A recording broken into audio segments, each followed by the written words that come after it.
interrupt this Adoption Awareness Month to let you know that we won't have a regular adoption awareness video out this week.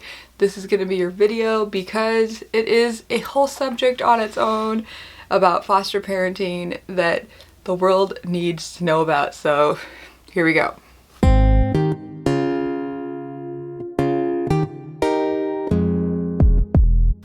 Hello friends, welcome back to the channel today. If you don't know me, my name is Hendrickson. I have 4 children, and then we are also foster parents and we're adopting from China.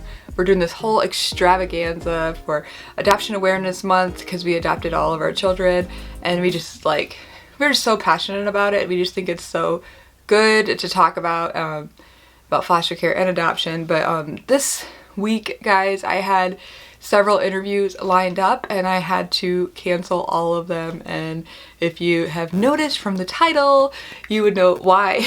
So we took a foster placement this week for three boys.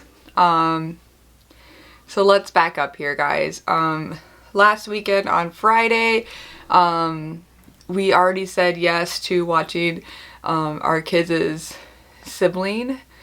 He's almost 2, and we were gonna watch him on Friday night, and that was gonna be fun. And then I went and got him. On my way back to the house with the child in the back seat, 2-year-olds, by the way. We are not licensed for 2-year-olds. Well, we are technically, but we prefer older children just because that's like our other kids' age. Our kids' ages runs from 6 to 17. We kind of like staying in that realm. Less diapers the better. Our house is barely childproof, so we just are toddler-proof. If anything can be toddler-proof, nothing is. Anyways, so I got this phone call just for the weekend. So a 48-hour thing, 3 boys, ages 2, 6, and 10. And I was like, whoa. I'll have to ask my husband. I'm working this weekend for one. I just want to make sure it's okay with him. And a 2-year-old is a lot of effort for us, and I would be gone part of Sunday morning, so he would have to have the 2-year-old while he leads worship. So there's a lot of dynamics that we were like, I don't know if this is the best fit, but they wanted the kids to come in like 4 hours. So we could tell it was like we were on the last call, you know. Like if they're 4 hours out for respite, you know, they've been searching for a while. So anyways, we basically said yes. I called Chad and he was like, well, we can take the older boys, but you know, if somebody can keep them all together, it'd be better if they kept them. And so we were like, okay, sure. I called her back and she's like, well, you're my last call. And we're like, of course we are, you know. And she said, I promise this 2-year-old's a really good 2-year-old. So we're like, okay, fine. Yes. So we said yes.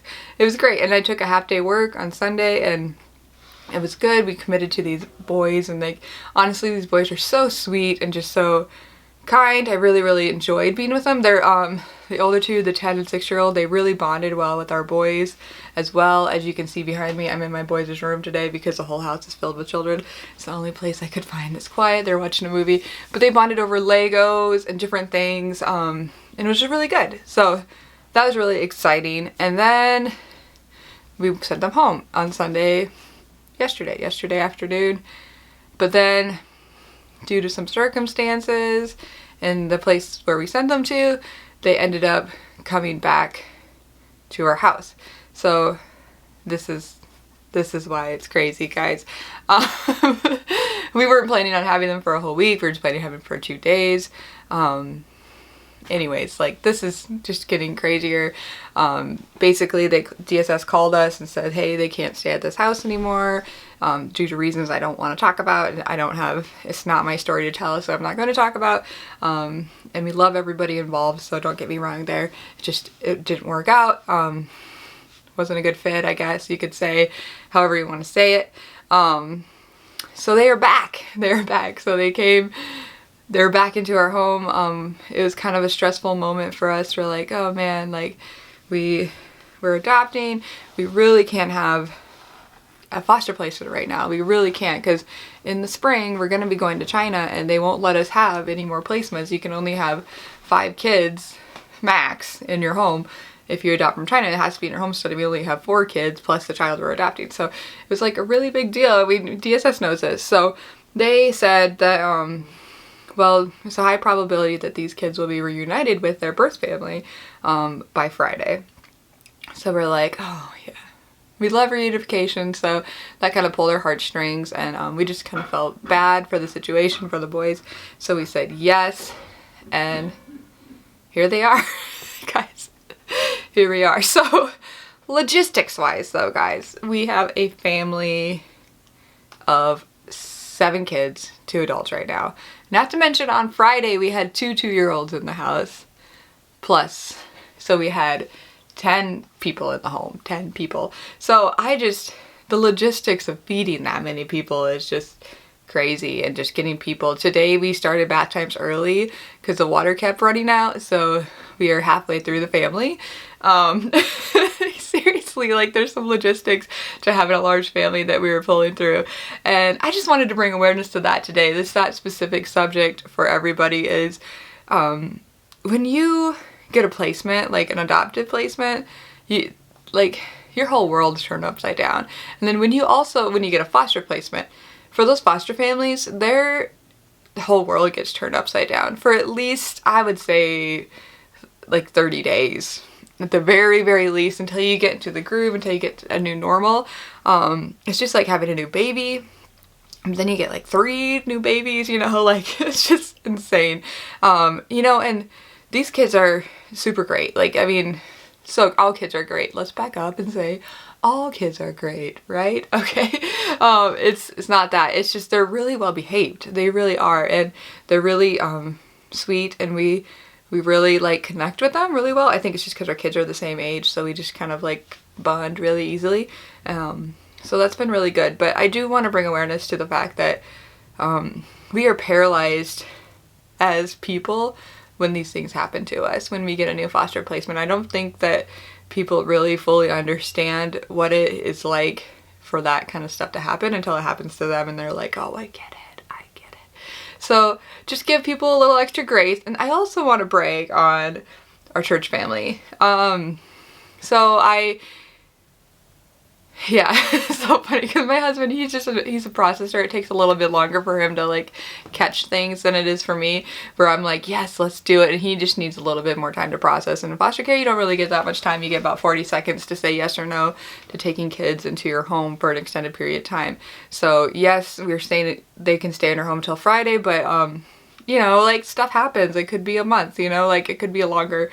We're praying that it happens Friday. So if you guys could pray with us, I'm posting this video on Tuesday, pray that they can be reunified by Friday. That would be ideal for them. And I really want that. But back to our church family, they were phenomenal. Like seriously, I had Chad called Pastor Jeff and said, I just need a friend to talk to. So he called him and he talked to him. So then Pastor Autumn called me, his wife did, and we were talking, and it was just so sweet. She was just like, what can we do to help you? Like, what can we do? And then like within an hour of the boys being at our house, like our whole church supplied food for us every single night this week for our family of 9.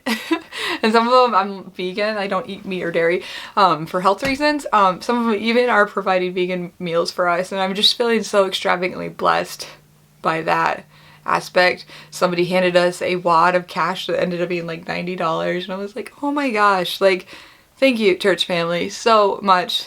Like it means so much to me to like run with a group of people that totally understand this process, totally understand where your headspace is during this, like understands that adoption awareness is being put on hold, but in reality is actually being pushed forward again, like with this process, with this video, people being aware that people are completely paralyzed those first 30 days of the first week of getting a new placement and just getting things figured out, and just getting adjusted to new people. And for those kids, like they're just kids, so like it's not their fault. So there's definitely a need as well, guys. Can I just say that? There's definitely a need for becoming foster parents. I know that maybe in your community it might not feel that way, but there is a need. You want to be there. We want there to be more foster parents than there is to be foster children. It kind of breaks my heart seeing foster homes being so full. Like, for instance, ours is 7 people now, where like it should only be like just a few so that these kids could, you know, thrive and flourish. But anyways, those are all my thoughts, ramblings of a very tired woman, trying to figure out life. But yeah, I just want to check in with you guys, let you guys know that Adoption Awareness will be back on. I'll have a video on Friday. I'm not sure what it's going to be yet. I wonder if it'll be an update of this or if I'll actually do an interview, but I did want to check in and let you guys know there won't be a regular video this week. This is it, so alright. Pray for us. I'm literally asking for prayer right now. I'm not even joking. Please pray for us. So, alright guys, I hope you guys are having the best day ever, and we'll see you in the next video. Bye guys.